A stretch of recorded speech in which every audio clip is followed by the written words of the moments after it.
할렐루야. 오늘도 계속해서 이 본 강의를 듣고 또 이 보시는 여러분 모두를 환영하고 축복합니다.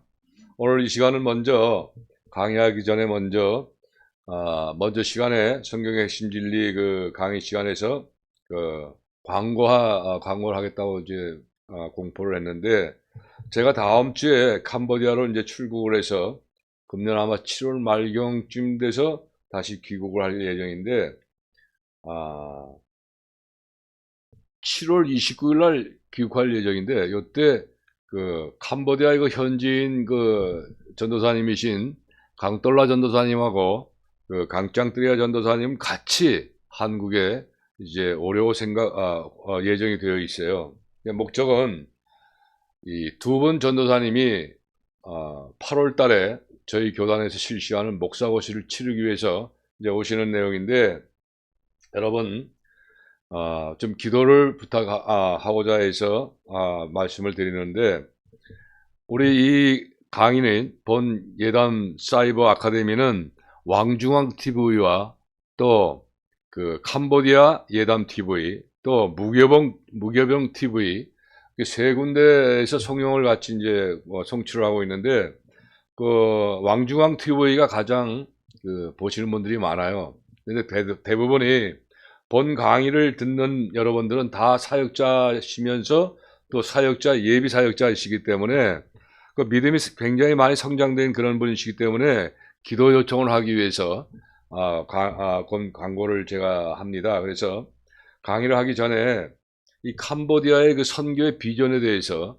여러분들에게 이제 말씀을 드릴 건데, 짧은 동영상을 이제 보시면서 제가 설명하도록 합니다. 이분들이 목사 안수를 받고 이제 목사고시에서 이제 시험에 합격을 해서 안수를 받게 되면 합격을 하게 되면 한 1년 동안 또 훈련을 받게 돼요. 그 다음에 1년 후에, 그러니까 내년 8월경에 목사 안수를 받게 되는데, 여러분들 기도 좀 많이 좀 해주시기 바라요. 목사고시에 합격할 수 있도록, 또 한국에 잘 입국할 수 있도록. 캄보디아에서 개인이 이 한국의 비자내기 굉장히 어렵거든요. 단체, 교회 어떤 행사, 종교 행사에 단체적으로 오는 것은 조금 쉬운데, 개인적으로 오는 건 굉장히 까다롭고 어렵습니다. 그래서 여러분들 기도가 필요하고, 이 두 전도사님이 이제 명실공히 목사로 기름 부음을 받게 되면 이제 캄보디아에 돌아가서 이분들이 영적 지도자가 됨으로 인해서 4,000명의 현지인 목회자를 양성하는 그 계획을 하나님께서 가지고 계세요. 그리고 현지인 4,000명의 그 성도들을, 사역자들을 이제 양성하셔서 3,300개 교회가 세워지도록 지금 하나님 계획하고 계세요. 매일 기도하고 있고. 자, 여러분 3,300개 교회라면 우리나라 북한에, 그러니까 6.25 전쟁이 일어나기 바로 직전에 북한의 교회 전체 수가 약 2,800개 정도가 있었어요. 그러니까 이 3,300개 교회라는 것은 어마어마한 비전인 거예요. 그렇다면 여러분들이 기도가 굉장히 필요해요. 그래서 영상을 보시면서 그 학교 교회에서 8개 학교 교회에서 13년 동안에 2,650명의 인프라를 구성을 해놨어요. 앞으로 이 학교 교회에서 4,000명을 채울 거예요.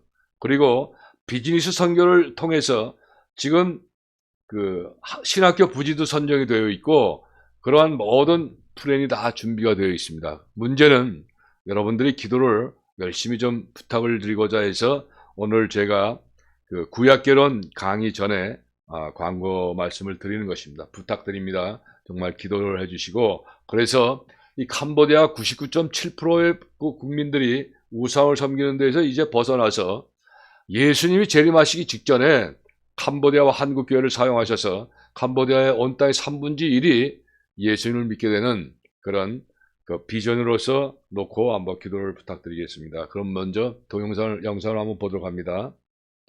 제일 먼저 그 4,000명의 현지인 사역자를 양성할 수 있는 학교 교회 예배드리고 있는 장면과 식사하는 장면이 나올 겁니다. 학교 교회에서 지금 학생들이 예배드리고 식사하는 장면이 간단하게 나와요. 한번 보시죠. 저기 학교 교회입니다. 프놈펜 껍스로우라는 도시에 있는 학교 교회입니다. 저 청년들이 한국어를 공부하는 청년들이고, 한국에 오기 위해서 한국어 능력 시험을 치르기 위해서 공부하는 학생들이죠. 자, 다음은 예배가 끝나고 이제 식사를 하는 광경입니다. 자, 저것도 학교 교회에서 우리 전도사님들이 사비를 들여서 저렇게 예배를 끝날 때마다 이렇게 학생들 이제 봉사하는 것. 다음은 이제 교회 3,300개가 교회가 세워지고 또 신학교 부지가 되어 있는 부동산 컨설팅 사업장에 강돌라 전도사님이 주재로 해서 주일 예배를 드리는 과정입니다.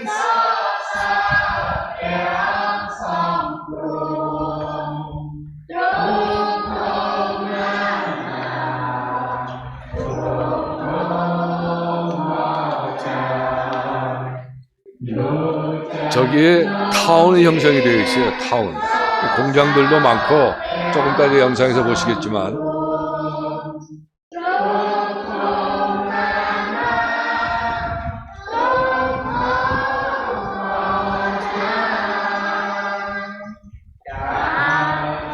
저 사업장을 통해서 3,300개 교회가 세워질 겁니다. 자, 요거 이제 상영하기 전에 제가 잠깐 설명을 드릴게요. 자, 캄보디아에 오랫동안 그 정권을 잡고 계신 훈센 총리의 그 장남이 이제 서열 권력 2인자신데 그분의 그 수석 비서관이 그분이 그 젊었을 때 미국에서 유학생활을 하면서 예수님을 만났어요. 그래서 예수님을 만났는데 우리 학교 교회에서 이제 한국에 올 수가 있는 그 합격을 해서 한국에 올 수가 있었는데 그걸 하나님께 드리고 신학을 공부하는 저 청년이 있어요. 위트라고 하는 청년인데 그분이 전도사인데 그 신학교 그러니까 캄보디아에서 가장 큰 신학교를 다니면서 그 총장님 목사님에게 인정을 받았어요. 그래서 그 학생 그 위트라는 청년과 함께 그 코로나가 진행되기 바로 직전 2018년도에 그 캄보디아의 공직자를 대상으로 해서 전도 집회를 열었어요. 그때 1,000명이 참여를 했어요. 1,000명. 그런데 1,000명 중에서 442명이 예수님을 믿고 구원받겠다고 결심을 합니다. 아주 정말 캄보디아 사상 전후에도 없었던 그런 아주 큰 이슈가 있었는데 이제 코로나 때문에 모이지 못하기 때문에 이제 그거 중단됐다가 요번에 바로 저희 그 강돌라 전도사님이 이제 사역하고 있는 바로 그 현장 그러니까 KTNC 그룹 선교센터 부동산 컨설팅 사업장에 요번에 그 캄보디아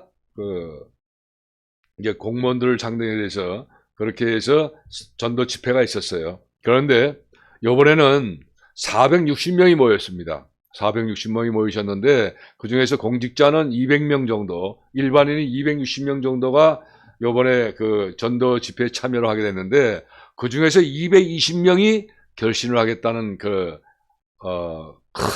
정말 열매를 거뒀는데 이렇게 비전이 있어요. 그 동영상을 여러분들이 지금 보게 됩니다. 보시고 정말 기도 열심히 해주시길 부탁드립니다. 자, 영상을 한번 보시죠. 저게 바로 부동산 컨설팅 사업장의 타운입니다. 강돌라 전도사님이 운영하는 저기에서 비즈니스 선교를 통해서 3,300개 교회가 세워집니다.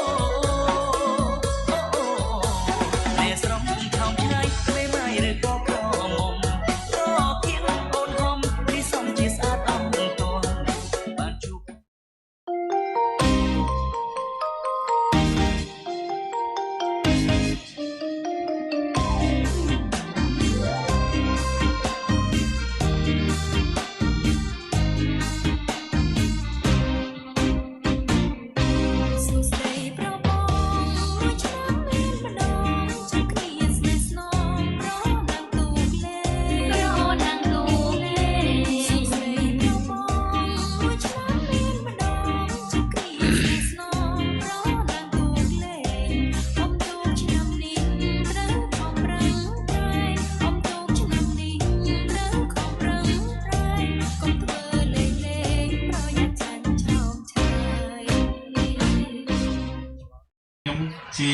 방살라ភាសា Korea 저분이 강돌러 전도사님. Korea នឹងតាមអ្នកសាលាខ្ញុំនឹងជាង 40000 នាក់នៅប្រទេសកូរ៉េបាទអញ្ចឹងយើងធ្លាប់មានដល់ទៅ11សាខាតែថ្ងៃនេះយើងបានដាក់បើកសាលាភាសាកូរ៉េ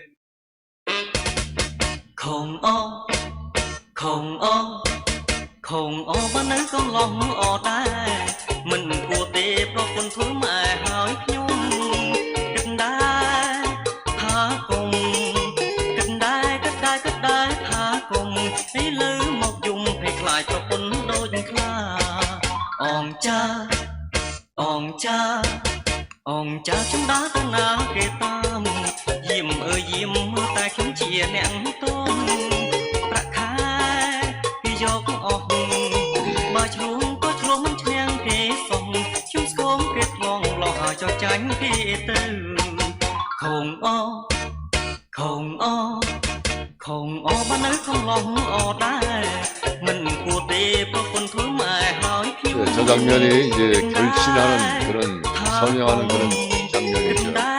គិតដែរថាគុំឲ្យលើមកយំភ័យខ្លាចប្រពន្ធដូចខ្លាអងចាអងចាអងចាខ្ញុំដើរទៅណាគេតាមយាមអើយយាមតែខ្ញុំជាអ្នកទុំប្រាក់ខែគេយកអស់បើឆ្លងក៏ឆ្លងមិនឈ្នះគេសុំខ្ញុំស្គមគេថ្លងលោះឲ្យចោះចាញ់គេទៅ 강돌러 전도사님이 이제 공직자 결신 받는 건데요.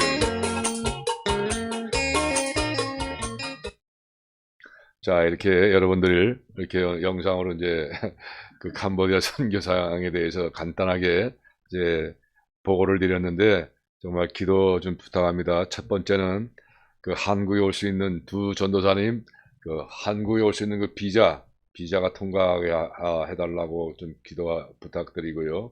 두 번째는 이번에 목사고시를 보는 데에서 합격할 수 있도록 지혜를 허락해 주시라고 기도 부탁드립니다. 세 번째, 비전, 하나님의 비전이 이제 제가 볼 때는 앞으로 향후 약 한 15년에서 20년 정도가 지나게 되면 아마 그 계획이 달성되지 않겠나 싶어요. 자, 우리나라가 이제 10년 후면 남북 통일이 되고 또 10년이 지나면 전 세계에서 가장 국력이 강력한 국가로 하나님 만들어 주셔서 예수님께서 재림할 때에 우리 한국교회와 캄보디아 또 이스라엘을 사용하셔서 전 세계의 온 땅의 3분의 1이 예수님을 믿는 하나님의 자녀가 되는 그런 아주 엄청난 계획을 가지고 있기 때문에 기도 부탁드리겠습니다. 감사합니다.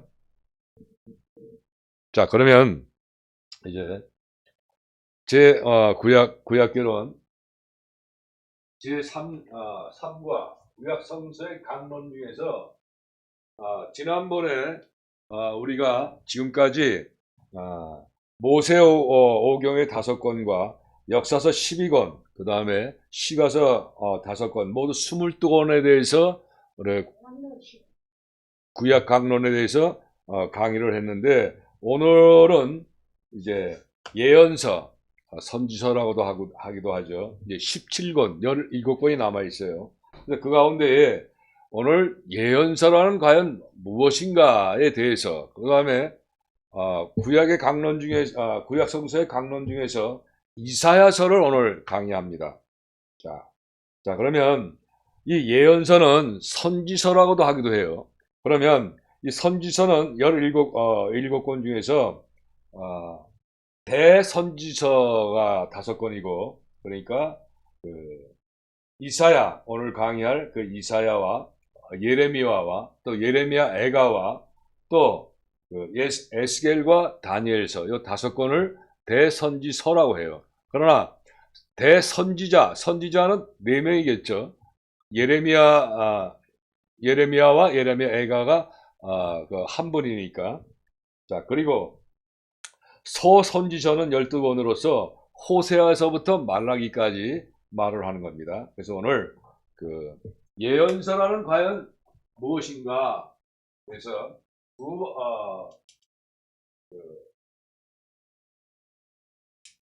세 대지, 3대지로서 제1대지는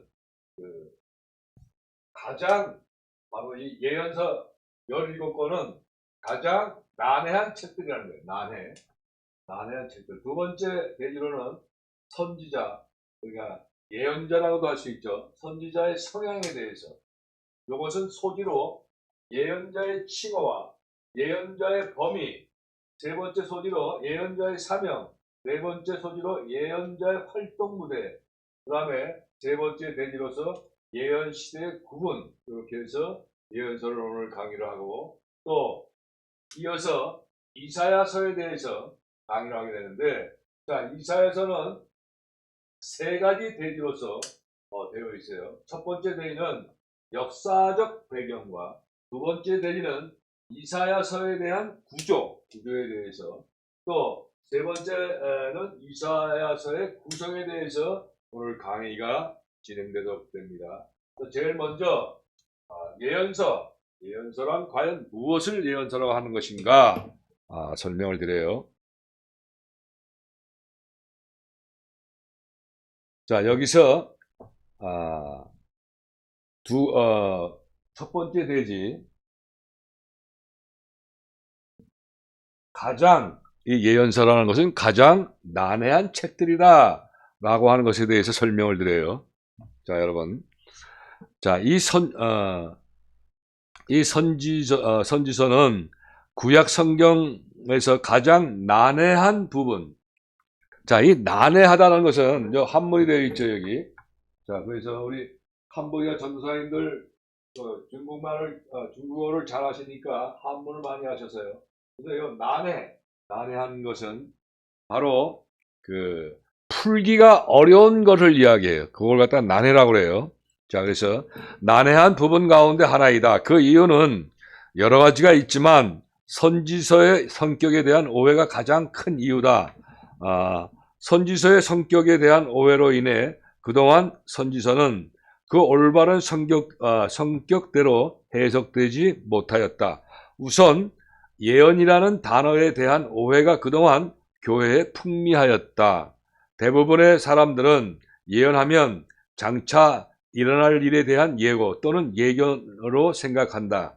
일반 교회에서는 예언자라고 하면 장래를 알아맞추는 신통한 능력의 소유자라고 흔히 생각하는 것을 오늘날에도 볼 수가 있다. 외국이나 한국의 기독교인들 가운데 자신이나 추종자들이 예언자라고 부르는 이들이 종종 있다. 예언의 은사나 투시의 은사를 받았다고 주장하는 사람들은 우리는 아직도 만날 수가 있다. 환상과 꿈과 투시를 통하여 다른 사람들이 볼 수 없는 것을 보았고, 다른 사람들이 들을 수 없는 것을 들었고, 병을 고치고 장래를 예언하고 길흉을 선언할 수 있다고 주장하는 이들이 있다. 여기서 길흉이라고 하는 것은 운이 좋고 나쁜 것을 이야기해요. 길흉. 자, 이런 오해 때문에 지금까지 예언서 혹은 선지서 하면 선지자들이 당시의 일에는 관심이 없이 그저 예수님의 오심에 대한 예고나 장차 미래나 종말에 있을 일을 예견한 글로 생각하는 경향이 많이 있다. 그러나 선지자는 미래에 대해 말하는 예견자들이 아니었다. 선지자들의 임무는 미래에 대한 예고에 있는 것이 아니라 당대의 사람들을 대상으로 하나님의 말씀을 공포한 자들이었다. 선지자들은 주로 그들과 동시대의 인물들을 염두에 두고 하나님의 말씀을 선포한 자들이다. 따라서 후대의 시대들을 주로 염두에 둔 것은 아니다. 한 학자의 통계에 의하면 구약 예언 가운데 메시아 예언이 2%, 또 새 언약 시대에 대한 예언이 5%, 장차 될 일에 대한 예언이 1% 미만이라고 통계 숫자를 제시한다. 모두 합쳐보았자 8%밖에 되지 않는다. 이를 통해 볼 때에 선지자들의 주요 임무는 당대의 백성들에게 하나님의 말씀을 선언하는 것이다. 물론 선지자들이 미래를 선포하고 있는 것은 사실이다. 그러나 이들이 선포한 것은 우리들의 미래가 아니라 이스라엘과 유다 그리고 그들 주위의 다른 나라들의 긴박한 미래가 대부분이다. 그러므로 선지서의 대부분은 이미 성취된 예언이다. 결국 선지서를 이해하는 열쇠 가운데 하나는 우리들에게는 이 선지서의 예언들이 이미 성취되었음을 아는 것이다. 이 선지자들의 메시지가 먼 미래가 아니라 가까운 미래에 집중되어 있음을 보여주는 그 예로 에스겔서 25장에서 39장에 살펴보자. 여기에 있는 다양한 예언들은 주로 이스라엘 외 다른 나라의 운명을 다루고 있다. 하나님께서 선포한 이들의 운명은 예언이 선포된 지 수십 년 안에 다 성취되었다. 물론 예외도 있다. 에스겔서 37장 15절에서 29절은 새 언약과 하나님의 축복이 메시아를 통해 교회에 부어질 것을 묘사한다. 그러나 38장과 39장의 마곡의 예언을 비롯하여 대부분의 예언은 구약 시대에 일어날 사건들에 대한 예언이다. 심지어는 에스겔서 37장 1절에서 14절의 마른 뼈 부활 사건도 직접적으로 미래를 예고할 목적으로 주어진 것이 아니다. 이스라엘이 주전 6세기에 바벨론 포로에서 돌아올 것을 종말론적인 용어로 표현한 것이다. 즉 종말에 일어날 사건인 죽은 자의 부활 용어를 사용하여 바벨론 포로에서의 귀환을 선포하고 있는 것이다. 이 사건은 에스라 1장에서 2장에 묘사된 대로 이미 주전 6세기에 성취되었다. 결국 우리에게 이미 과거의 사건인 것이 마치 종말에 일어날 사건인 양 종말론적인 용어로 비유적으로 선포된 것이다. 그러나 그동안에는 선지서를 해석할 때에 그리스도의 초림, 재림, 천년왕국, 영원한 하늘나라의 특정한 종말론적 틀에 맞추어 해석을 해온 것이 사실이다. 많은 예언들이 마치 앞으로 성취될 것인 양 해석되어 왔다. 일부 해석자들은 마치 예언서 안에 하나님의 불변의 역사 계획이 청사진이라고 하는 것은 미래의 계획 또는 구상 같은 걸 청사진이라고 그래요. 청사진이 상세히 나와 있는 것처럼 해석하고 있다. 성경은 현재와 미래 시대의 역사를 예고하고 있기 때문에 숙련된 해석자는 아직 쓰여지지 않는 미래의 역사의 비밀을 알아낼 수 있다고 생각하는 이들이 아직도 있다. 그러나 예언서에는 인간의 도덕적 행동과는 연관이 없는 불변의 계획으로서의 역사관은 나타나지 않는다. 미래는 인간들의 행동과는 관계없이 영원 전부터 이미 확정된 것은 아니다. 미래는 인간들의 행동에 의해 조건 지어지는 것이다. 앞으로 일어날 일은 현재에 달려있다는 점을 예언은 강조한다. 다가올 심판의 전조는 현재 죄에 불가피한 결과이지만 얼마든지 적어도 원리적으로는 행동의 변화로 피할 수 있는 것으로 제시된다. 히브리 예언에는 점성술의 특정인 자의적인 미래 예고의 모습이 전혀 나타나지 않는다. 현재 행동과는 도덕적으로 아무 관련이 없는 미래사의 예고란 개념은 전혀 없다. 선지자들은 내가 지금 이같이 행동하기 때문에 이런 일이 일어날 것이다 라고 선언을 한다. 예언의 미래는 현재와 인과관계에 있다. 선지자는 행동에는 결과가 따른다는 점을 조심스럽게 지적한다. 예고의 요소가 있되 이런 요소는 현재의 도덕적으로 아무 관련이 없는 확정된 미래의 개념은 없다는 것이다. 이 점에서 우리는 선지서를 해석할 때 조심해야 한다. 거의 모든 선지자들이 멸망의 메시지로 시작하여 희망의 메시지로 끝나는 것은 무엇인가? 이것은 이들의 사명이 단순한 예고가 아니라 권유에 있음을 보여준다. 앞으로 있을 일의 예고를 하지 않는 것은 아니지만 선지자의 중심 사명은 하나님의 말씀을 지금 여기에 밝히는 것이다. 자, 미래를 열어보는 보는 것도 현재 무엇이 이루어지고 있는가를 드러내기 위함이다. 따라서 선지서를 미래에 알아내려는 예언가의 매뉴얼로 삼아서는 아니 된다. 미래를 알아내기 위해 점을 치거나 복수를 하는 것은 선지자들을 맹렬히 비난하고 있다. 주께서 주의 백성 야곱 족속을 버리셨음은 그들에게 동방 풍속이 가득하며 그들이 블레셋 사람같이 술객이 되며 이방인으로 더불어 손을 잡아 언약하였음이니라. 이사야 2장 6절의 말씀이죠. 그럼에도 불구하고 미래에 무슨 일이 일어날지 알아보기 위해 예언을 받으러 다니는 교인들과 특별히 미래를 알아맞추는 예언의 은사를 가졌다는 목회자들이 있는 것은 통탄할 일이다. 자, 이런 일들은 미래를 알아내려는 이방 풍습과 다를 바가 없는 것이다. 선지자들은 미래를 알아내는 특별한 기술을 지니지 않았다. 하나님께서 말씀을 주실 때만 그들은 예언을 하였다. 이게 바로 역사적 배경이에요. 예언서의 역사적 배경.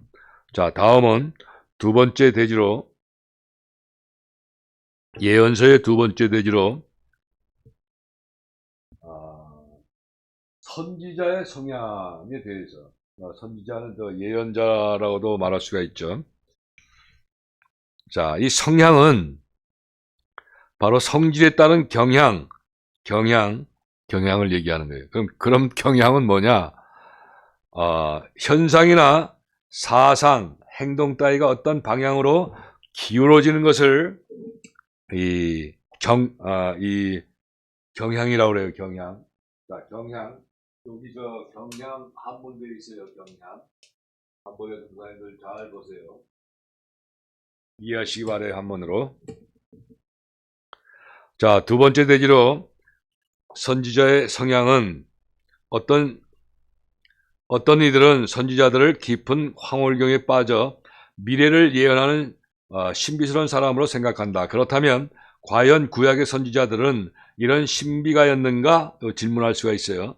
자, 물론 많은 선지자들이 이상 성격자나 괴팍한 인물로 볼 수 있는 행동을 한 것은 사실이다.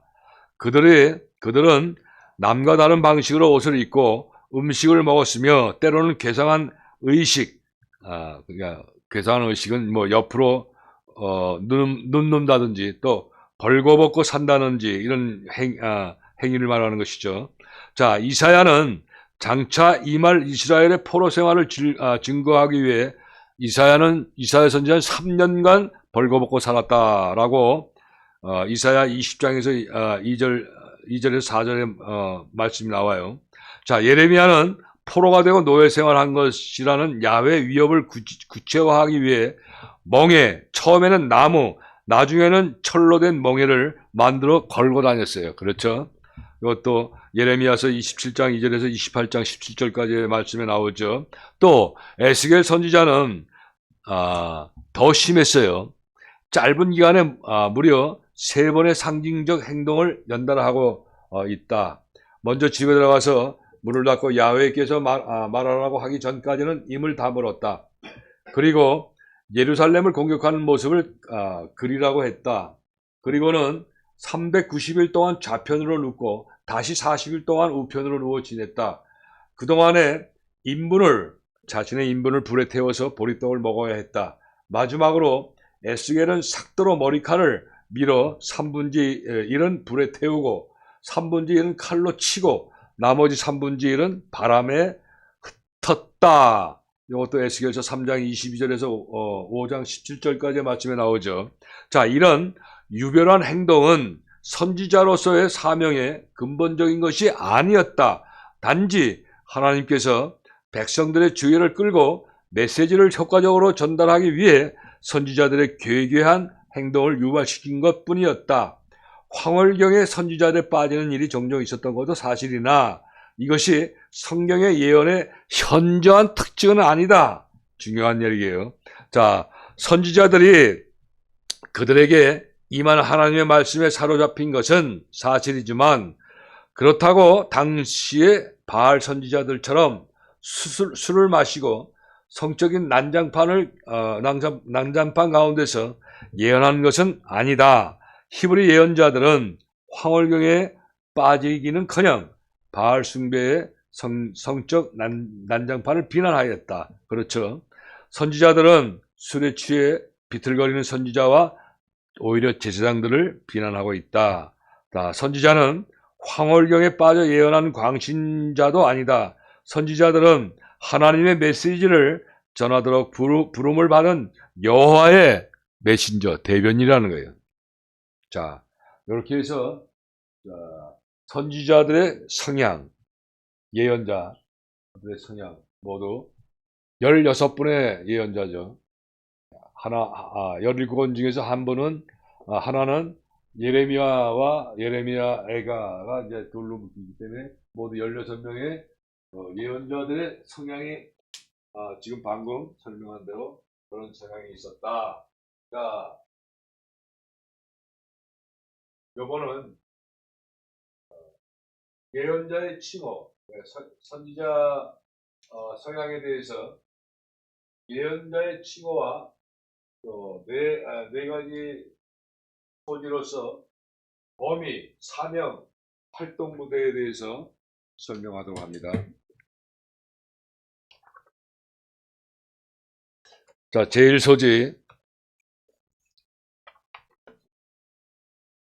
예언자의 칭호요.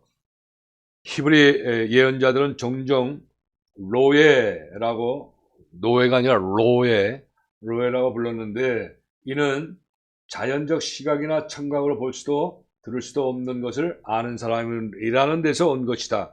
그들은 호재라고 하는 것은 바로 좋은 제목을 얘기하는 거예요. 여기 호재,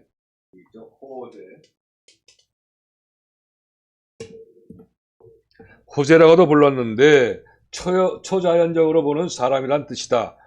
후에는 선견자, 랍이라고 하죠. 시브리 말로.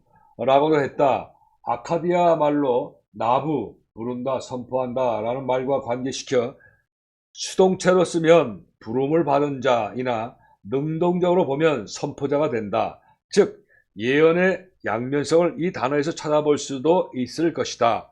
하나님의 사람, 여호와의 종, 여호와의 사자, 해석자, 파수자, 그리고 영의 사람이라고 라고도 했다. 이렇게 칭호의 예언자의 칭호에 대해서 살펴봤어요. 두 번째 소지로서 예언자의 범위. 인간 구원을 위해 주어진 예언은 창세기 3장 15절에서 16절에서 최초로 예언자 없이 하나님이 직접 말씀하심으로 시작된다. 자, 에녹, 노아, 아브라함, 모세 등도 넓은 의미에서 예언자였다. 모세 이후 말라기까지 히브리 역사는 예언자의 연속적 출현으로 이어져 간다. 사무엘 시대에는 라마에서 선지 학교까지 있었다. 후에는 베델, 여리고, 길갈 등에도 있었다. 그들의 주된 교과목은 율법을 읽고 해석하는 일이었다. 자, 세 번째 소지로 예언자의 사명에 대해서 하나님의 뜻과 의를 선포하고 거기에 순종할 것을 가르친 예언자들은 축복과 심판의 예언직 이외에도 사회 정의와 정치적 죄악과 윤리적 실패를 계속 지적하면서 그 시정을 요구하고 나섰다. 대선지자로 알려진 이사야, 예레미야, 에스겔, 다니엘과 선지자의 예언 내용인 12개의 책 속에 나타났다. 12개는 아까 말씀드렸죠. 12개의 책. 호세아서부터 말라기까지. 자, 이게 예언자의 사명이라는 거예요. 그 다음에 네 번째 소지로서 예언자의 활동 무대는 예언자들의 예언은 특정한 지역에 살고 있는 사람들에게 주어졌다. 먼저 이스라엘에는 호세아, 아모스, 미가, 또 유다 땅에는 이사야, 예레미야, 요엘, 스바냐, 에스겔, 학개, 스가랴, 말라기가 해당이 되고, 또 이방 나라, 그러니까 이제 전 세계 요나, 나훔, 하박국, 오바댜 이런 사람들이 이제 활동 무대였어요. 자, 이제 이번에는 세 번째 대지로 예언 시대의 구분에 대해서 설명하도록 합니다. 자, 예언자들의 예언 시대를 4기로 나누어서 생각할 수가 있어요. 자, 첫 번째는 북왕국의 타락과 쇠잔, 그리고 아수르 세력이 팽창할 때, 이 팽창이라는 확 늘어나는 걸 이야기해요. 요나, 호세아, 요엘, 아모스, 미가, 이사야 시대죠. 또 북왕국이 두 번째, 북왕국이 포로로 잡혀가고 선지자들이 남왕국에 집중하고 있을 때, 그리고 아수르는 바벨론의 그림자에 덮친다. 이 시기를 보통 갈대아 시기라고 불러요. 자, 이때는 예레미야, 나훔, 스바냐와 하박국이 그 예언 시대예요. 자, 세 번째, 유다가 바벨론의 포로로 잡혀가고 그러나 포로당한 예언자들은 아직도 예언을 하였다. 이때 해당되는 선지자는 에스겔과 오바댜, 다니엘이죠. 자, 마지막으로 네 번째, 예루살렘에 돌아온 남은 자들에게 예언한 시기는 학개 선지자와 스가랴와 말라기 선지자예요. 이렇게 해서 예언 시대의 구분을 설명드렸습니다. 자, 다음은 오늘 강의 마지막으로 구약성서의 강론 중에서 이제 예언서의 첫 번째 책이죠. 세 가지 내지로서 설명을 해요. 역사적 배경과 이사야서의 구조와 이사야서의 구성에 대해서 설명하도록 합니다.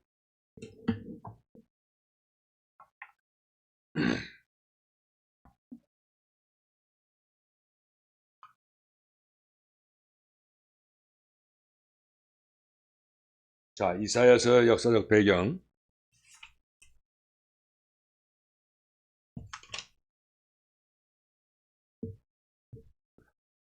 이사야서는 구약에서 시편, 예레미야와 함께 가장 부피가 큰 동시에 매우 중요한 책이다. 사해 동굴에서 발견된 사해 사본들 가운데에 이사야서 사본은 무려 15개 이상이나 된다. 더욱이 이사야서는 세례 요한과 예수 그리스도 신약 기자들에게 지대한 영향을 끼쳤다. 이사야서가 무려 411번이나 인용되고 있다. 그뿐만 아니라 오늘날 이사야에 관련된 주석이나 책들도 수도 셀 수 없이 많다. 그만큼 교회 역사상 큰 영향을 미친 책이기도 하다는 말이다. 아모스의 아들 이사야는 유다 사람으로서 예루살렘에서 살면서 정치적으로 매우 혼란한 시대에 사역을 한 선지자였다. 이사야의 사역은 크게 네 시기로 나눈다. 첫째, 사회 비판 시기 2장에서 5장. 또 둘째, 수리아 에브라임 전쟁 7장에서 9장. 셋째, 아수르 반역 시기 10장에서 23장 말씀. 네 번째, 아수르 반역과 예루살렘의 포위, 이건 28장에서부터 32장 36절 39절까지. 자, 이 시기는 유다왕 우시야 BC 705년에서 701년까지. 자, 이 시기는 유다왕 우시야, 요담, 아하스, 히시기야가 통치하던 시기에 해당된다. 이사야가 사역을 시작한 것은 우시야가 죽던 해인데 아마도 주전 740년경이 아닌가 생각한다. 우시야 치하에서 유다는 경제적인 부흥을 이루었다. 요담이 뒤를 이어 왕이 되었을 때 유다는 경제적으로 부여하였는지 모르지만 점차 타락하기 시작하였다. 이때 아사리아가 디글랏 빌레셀 3세의 통치 아래 막강한 세력을 형성하며 팔레스타인의 눈독을 들이고 있을 때였다. 오랫동안 아시리아의 폭정에 시달린 이스라엘 왕 베가는 다메섹 왕 르신과 바나시리아의 동맹을 결성한 후 당시 유다를 다스리던 우시야의 아들 요담에게 이 동맹에 가담할 것을 요청하였다. 그러나 유다는 독자적인 정책을 추구하기도 하고 거절하였다. 베가와 르시는 배후의 중립적이지만 적대적이 될 수도 있는 잠재 세력을 놓아두고 싶지 않았다. 이에 유다를 응징하기로 했다. 당시 요담은 죽고 아들 아하스가 왕위에 올라 있었다. 연합군은 아하스를 폐위하고 다브넬의 아들을 안치려는 의도를 가지고 예루살렘을 봉쇄하였다. 요 말씀은 이제 열왕기 하 16장 5절 말씀에 있죠. 한편 주전 8세기 내내 유다에 복속되었던 에돔은 이 기회에 독립을 되찾고 아하스의 군대를 엘라드에서 몰아냈다. 그리고 에돔족은 동맹군에 가담하여 유다를 공격하였고 블레셋도 네게브와 스불라 지역을 공격하여 몇몇 성읍을 취하였다. 이제 유다는 세 방면에서 공격을 당한 것이다. 당시 상황을 보여주는 이사야 7장 1절에서 8장 18절 말씀을 보면 당시 예루살렘이 얼마나 경악하고 있었는지를 알 수가 있다.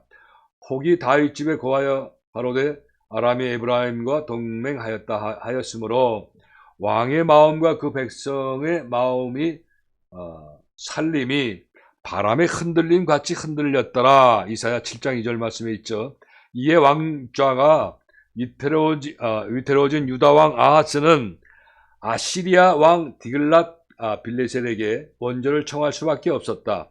이때 선지자 이사야는 아하스를 만나 이런 조치의 위험성을 경고하고 오직 여호와만 의지할 것을 요청하였다. 그러나 아하스는 이 충고를 거절하고 디글랏 빌레셀에게 엄청난 선물을 보내며 도움을 애걸하였다. 그로 인해 디글랏 빌레셀은 군대를 이끌고 와서 북방 이스라엘을 황폐화시키고 곧이어 살만 에셀 5세 때, 그러니까 주전 720년 사마리아가 멸망하는 직접적인 계기가 되게 하였다. 더욱이 이런 조치는 유다의 상황도 악화시키고 말았다. 살만 에셀이 이후 아시리아를 다스리던 사르곤이 706년에 죽자 사망해서 반역이 일어났다. 시스기야도 이때 반역을 하였다. 아시리아 왕 산헤림은 다른 지역에서 반역을 진압하느라 유다에 손을 쓸 수 없었다. 그러나 주전 701년 드디어 군대를 끌고 와서 예루살렘을 포위하고 항복을 요구하였다. 이때 유다를 다스렸던 경건한 왕 히스기야는 진심으로 하나님께 기도하였고 이사야는 하나님께 산헤립의 군대를 물리쳐 주실 것이라고 예언하였다. 그의 예언대로 하나님께서는 히스기야의 기도를 들으시고 예루살렘을 구원하셨다. 자, 이렇게 격변하는 기간 동안에 이사야는 하나님의 메시지를 들고 유다 왕들과 백성들에게 맞섰던 선지자였다. 자, 여기 바로 이제 이사야서 역사적 배경입니다. 자, 다음은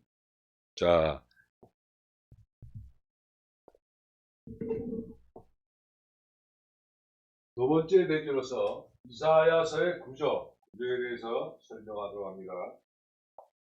자, 1부와 2부로 나눠지는데, 자, 1부는 심판의 책이에요. 자, 2부는 위로의 책이고, 자, 1부 심판의 책은 이사야서 1장에서 6장까지의 심판과 약속의 메시지가 선포가 되는 거예요. 자, 두 번째는 10장에서 12장까지 유다에 대한 아람과 이스라엘 동맹 공격 시의 예언에 대해서 말씀하고 있고, 자, 또 세 번째 열방에 대한 심판 선언, 이건 13장에서 23장까지. 자, 네 번째 심판과 약속의 메시지는 24장에서 27장인데, 자, 여기서 보면 요 메시지는 바로 소묵시록이라고까지 얘기를 해요. 자, 그러면 대묵시록은 뭔가요? 다니엘서죠. 자, 다섯 번째로 6번 화 있을지어다 28장에서 33장까지.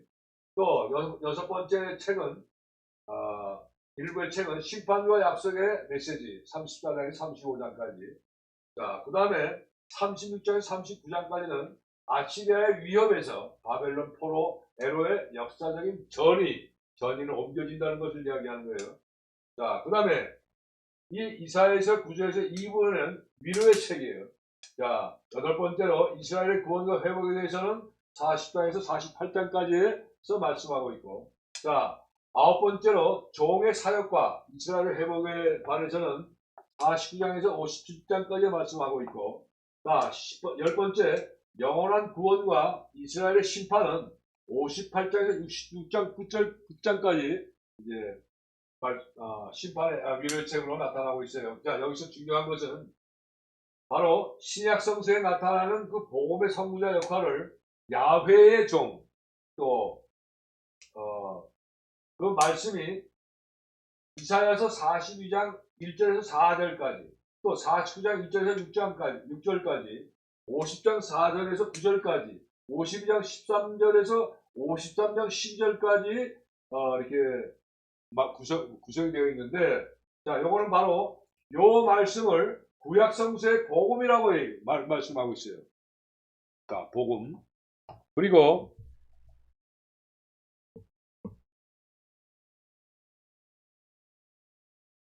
그 복음을 복음이며 율법을 넘어서 예수 그리스도와 연결하는 것이 바로 핵심적인 그런 책이라는 거예요. 중요한 거예요, 노란 글씨.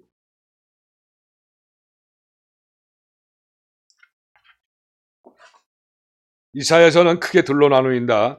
즉 심판의 책과 위로의 책으로 나뉜다. 전반부는 심판의 메시지요. 후반부는 위로의 메시지로 나누어지기, 일부 비평주의 학자들은 기자가 둘이나 그 이상이라고 주장해왔다. 따라서 어떤 사람들은 8세기 원 이사야가 아닌 포로 시대나 포로 후 시대의 제2의 이사야 혹은 제3의 이사야 같은 인물이 후반부를 기록했다고 주장을 한다. 그러나 이사야서는 어느 한 부분이 아니라 전체에 걸쳐서 심판의 구원, 절망의 희망을 절묘하게 결합하고 있다. 여기서 절묘는 요 한문을 열어요. 절묘. 자, 형용사로서 비할 데가 없을 만큼 아주 묘하다라는 그런 뜻이에요. 다시 한번, 형용사로서 비할 데가 없을 만큼 아주 묘하다 하는 그런 뜻이 바로 절묘해요. 그래서 절묘하게 결합하고 있다. 따라서 둘 이상의 기자를 이야기하는 것은 온당치 않다. 실제로 이사야서는 전체적으로 보면 하나님의 심판과 구원의 사역의 전 측면을 풍부하게 드러내는 책이다. 여기서 온당치 않다라고 하는 것은 적절치 않다라는 거예요. 자, 하나님은 이스라엘의 거룩한 자, 이 시기에 반역한 백성을 심판하지 않을 수 없었으나 후에는 자기 백성을 구해내시는 분이시다.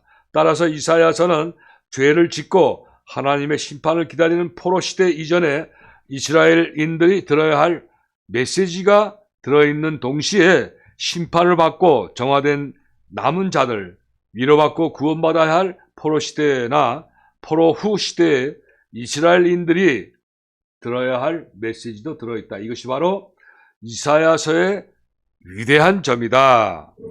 라고 해서 이제 이사야서의 구조에 대해서 모든 설명을 마쳐요.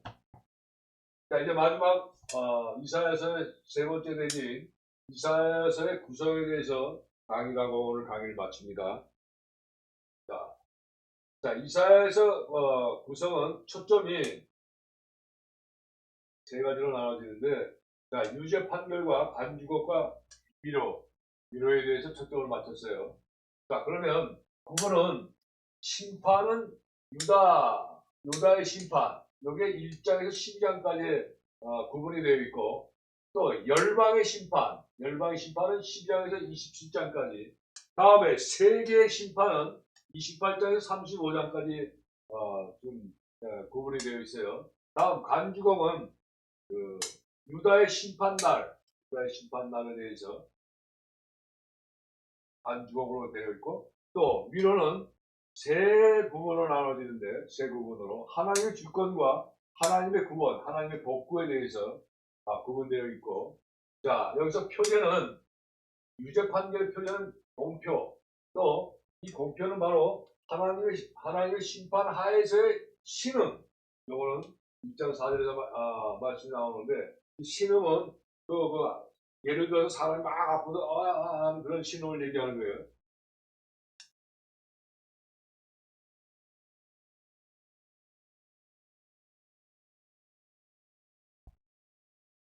여기서 그런 신음이 아닌 것 같네요. 제가 잘못 판단한 것 같은데, 두 가지 표현이 있는데, 하나는 그런 지금 방금 얘기한 신음이 있고, 하나는 신의 음성이라는 뜻이 또 있죠. 자, 그래서 이제 거기에 1장 4절 말씀, 1장 4절 말씀을 보게 되면 둘 중에 어느 것이 해당되는지 알 수가 있죠. 여러분 성경 말씀 보고 정하시길 바라요. 자, 다음 이 위로에 대해서는 소망, 공포와 역사와 소망이 있는데, 자, 이 소망은 하나님의 구원 안에서의 영광, 이건 이사야서 40장 1절의 말씀에서 표현으로 나와 있어요. 자, 다음은 마지막으로 장소와 기간에 대해서, 바로 이 유죄 판결과 간주곡을 나타내는 전반부에는 바로 장소는 유다와 이웃나라, 유다와 그 주위의 많은 이웃나라를 장소가 되어 있고, 자, 기간은 약 40년간으로서 BC 722년부터 681년까지 약 40년간 기록을 활동을 하고 기록을 했던 것이죠. 다음 위로는 장소는 바로 이스라엘과 전 세계를 얘기합니다. 전 세계. 장소는 이스라엘 구성에, 그 다음에 그 기간은 수천 년이 되겠죠.